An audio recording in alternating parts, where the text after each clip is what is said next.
గెలుపు ఓటములు అనేటివి సహజమన్న. గెలిచినామని అంటే కొమ్ములు వచ్చేటివి కాదు, ఓడిపోయినామని అంటే నిరాశ చెందాల్సిన అవసరం కాదు. ఎందుకంటే ఈ బహుజన ఉద్యమం అనేటిది వర్గాలన్నిటికీ కూడా అణిచివేయబడ్డ వర్గాలన్నిటిని కూడా పైకి తీసుకొస్తారు. కాబట్టి ప్రవీణ్ కుమార్ సార్ ఓడిపోయిండు అని అంటున్నారు కదా, నేను గెలిచిండని అనుకుంటాను. ఎందుకంటే అన్ని ఓట్లు ఎంత ప్రభావితం చేసినా కూడా, ఎంతోమంది మాజీ ముఖ్యమంత్రులు వచ్చినా కూడా ఎంత ప్రభావితం చేసినా కూడా ఒక 500 మంది 600 మంది వేరే రాష్ట్రాల నుంచి వచ్చి క్యాంపెయినింగ్ చేసిళ్ళు ఆ ప్లేసెస్లో ఇతర పార్టీల నుంచి. కానీ మన బహుజన్ సమాజ్ పార్టీ నుంచి ప్రవీణ్ కుమార్ సార్కి మద్దతుగా పలికింది స్టూడెంట్స్. ఇక్కడ హైదరాబాద్ నుంచి పోయి ఐటీ ఎంప్లాయీస్ కానీ, లేకపోతే అక్కడ ఉన్నటువంటి ఆటో సంఘాలు వాళ్ళు కానీ, ముస్లిం మైనారిటీలు కానీ, స్వారోసే ఐటీ ఎంప్లాయీస్ ఎంతో మంది స్వారోసే ఉన్నారు. ఆ విధంగా ఆయనకు సపోర్ట్ పలికిన వాళ్ళే ఉన్నారు. కానీ ఎవరికి కూడా ఒక ఎంప్లాయీ లెక్క పెట్టుకొని 600 మందిని ఏ విధంగానైతే వేరే పార్టీ వాళ్ళు పెట్టుకొని చేసిల్లో ఆ విధంగా చేసినటువంటిది కాదు. కాబట్టి ఆయన స్వచ్ఛందంగా పడ్డ ఓట్లు అవి అని చెప్పగలుగుతారు. రైట్ మ్యామ్, ఇప్పుడు జిల్లా స్థాయిలో లేదా రాష్ట్ర స్థాయిలో చాలా మంది బీఎస్పీలో పదవులకు ఉన్నప్పటికీ మీరు అవునన్నా కాదన్న ఒక మాట అయితే వాస్తవం. స్వేరోల ఆధిపత్యం ఎక్కువ నడుస్తుంది బీజేపీలో అని చెప్పి బీఎస్పీలో అని చెప్పి చాలామంది మీ బీఎస్పీ నాయకులే నాతో చాలామంది చాలా సందర్భాలు అన్న పరిస్థితులు ఉన్నాయి. దీన్ని ఎట్లా చూస్తారు? వాస్తవం ఇది ఎందుకు స్వేరోస్ డామినేషన్? స్వేరోస్ అంటే బీఎస్పీ అంటే స్వేరోస్ అన్నట్టు ఎందుకు మారిపోయింది? నేను స్వారోని కాదు ఫస్ట్ థింగ్. అంటే ఐఎమ్ నాట్ నేను స్వారోస్లో అక్కడ సోషల్ వెల్ఫేర్ స్కూల్స్లో చదువుకోలేదు. I was not a Swaero before కూడా. నేను డైరెక్ట్గా వచ్చింది ప్రవీణ్ కుమార్ సార్ని జాయిన్ అయింది వయా బహుజన్ సమాజ్ పార్టీని. సో ఇప్పుడు నేను స్వారోని కానంత మాత్రాన, లేకపోతే నేను స్వారోని కాదు కాబట్టి ఇప్పుడు నా ఇన్ఫ్లుయెన్స్ ఎట్లుంటుంది బహుజన్ సమాజ్ పార్టీలో? మరి స్వారోలు కాకుండా కూడా నా ఇన్ఫ్లుయెన్స్ అంటే నాకు ఒక ప్రత్యేక గుర్తింపు అయితే దొరికింది కదా. సో ఆ విధంగా అనేటిది ఏమీ ఉండదు. స్వారోస్ అనేటిది different concept, Bahujan Samaj party అనేటిది డిఫరెంట్ కాన్సెప్ట్. స్వారోస్ అనేది ఒక ఎడ్యుకేషనల్ పర్పసెస్ మీద అది సృష్టించబడ్డది. ఒక వెల్ఫేర్, ఒక ఫిట్నెస్గా ఉండాలి, ఒక ఇండివిజువల్ ఆలోచనలు ఏ విధంగా ఉండాలి అని చెప్పేసి ఒక 10 సూత్రాలు తీసుకొని వచ్చి వీ షుడ్ నెవర్ ఇంకొకరికి మనం బానిస లెక్క ఉండదు అని చెప్పేసి అది పెట్టడం జరిగింది.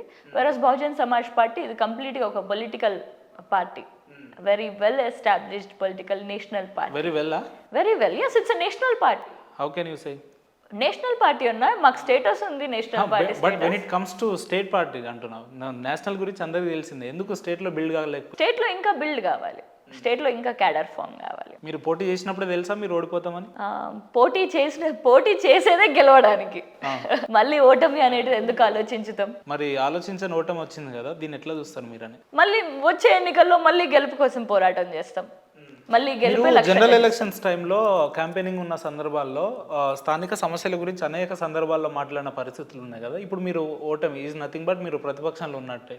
ఇప్పుడు ఆ సమస్యల పరిష్కారానికి రాబోయే రోజుల్లో ఉషా గారు పోరాటం చేస్తారా, లేదంటే ఇంట్లోనే ఉంటారా? బరాబర్ పోరాటం చేస్తాం, పెద్ద పెద్ద ఉద్యమాలు తీసుకుంటాం.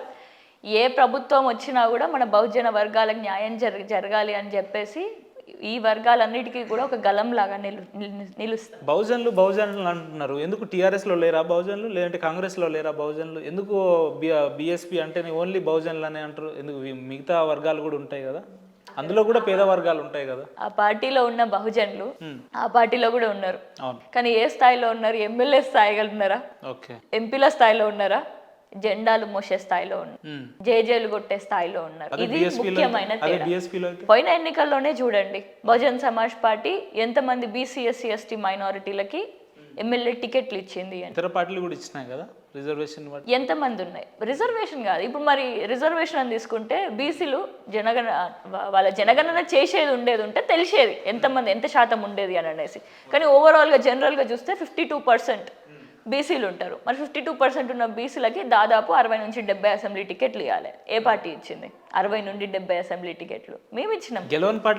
గెలవని సీట్లు ఎన్ని ఇస్తే ఏం లాభం మ్యామ్? గెలవని అదే చెప్తున్నాను, గెలుపు కోసం మాత్రమే చూస్తున్నారు ఈ రాజకీయ పార్టీలు. ఏ రాజకీయ ఇప్పుడు ఈవెన్ ఎగ్జాంపుల్ మీరే తీసుకుందాం, మీరు గెలిస్తేనే కదా అంతో ఎంతో ప్రజలకు ఏదైనా న్యాయం చేయగలిగి అధికారంలో ఉండి మీరు ఇంకేదైనా చేయగలుగుతారు.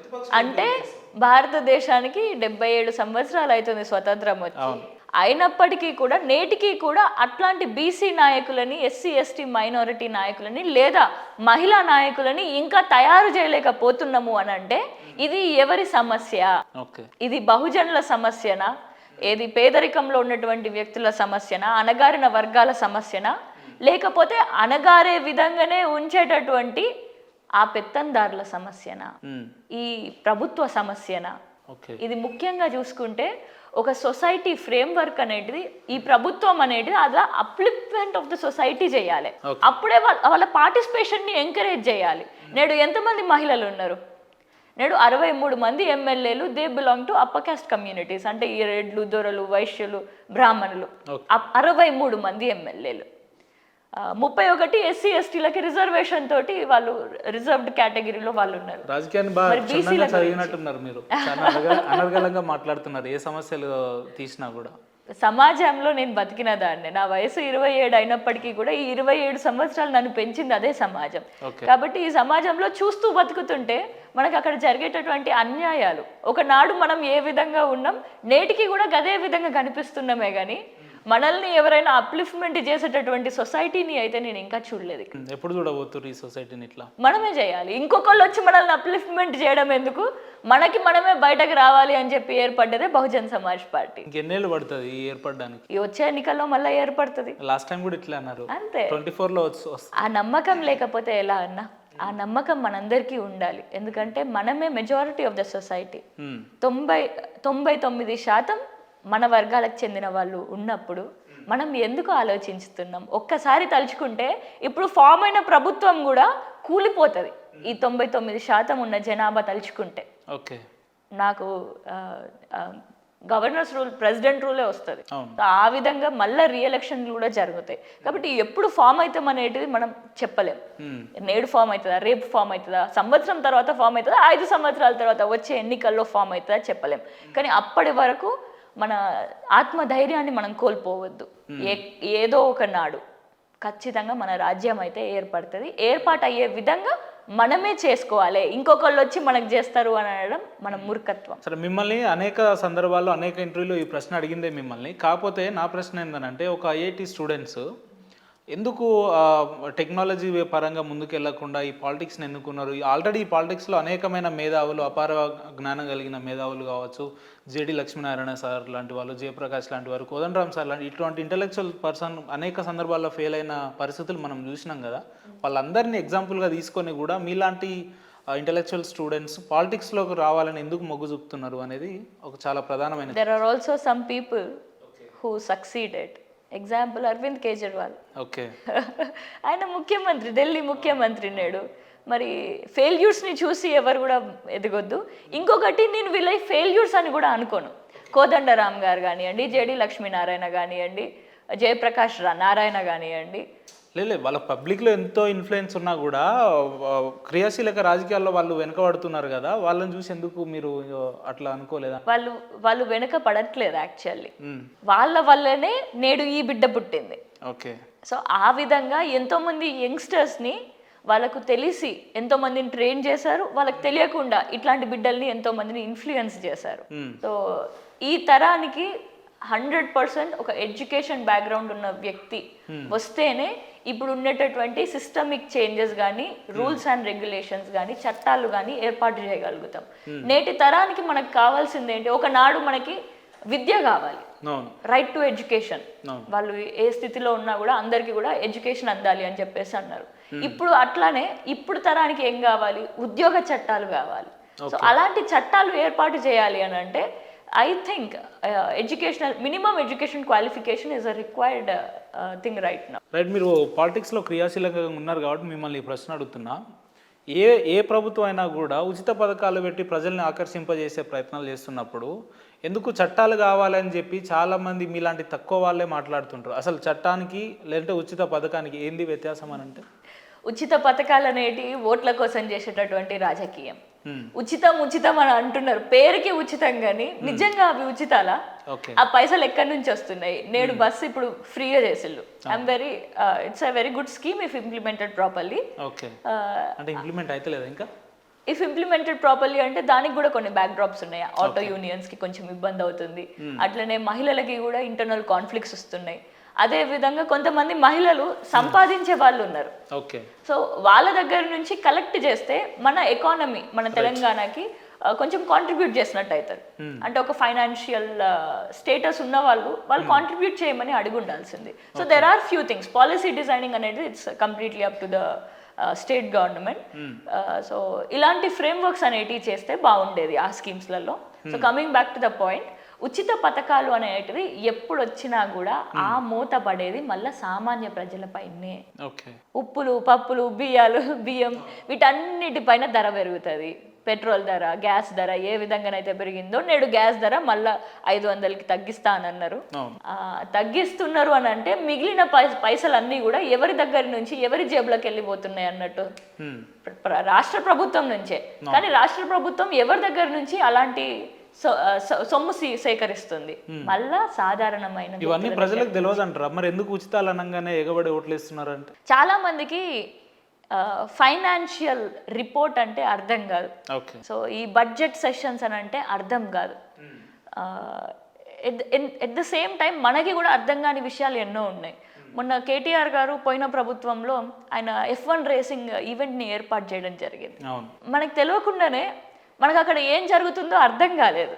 కానీ నేడు ఈ కాంగ్రెస్ ప్రభుత్వం వచ్చిన తర్వాత శాంతికుమారి సెక్రటరీ గారు తను ఒక ఇన్వెస్టిగేషన్ చేయాలి, దాంట్లో లూప్ హోల్స్ ఉన్నాయి ఫైనాన్షియల్గా, ఎక్కడో అవకతవకలు జరిగినాయి అని చెప్పేసి మొన్న ఇష్యూ చేయడం జరిగింది. సో మనకి అర్థం కాని విషయాలు, మనకే అర్థం కాని విషయాలు, చదువు వెల్ ఎడ్యుకేటెడ్ అయినటువంటి వ్యక్తులకి మనకే అర్థం కాని విషయాలలో వెనకాల నుంచి ఎన్నో స్కాములు, స్కీమ్ల పేర్లు చెప్పుకుంటే కూడా స్కామ్లు జరిగినాయి.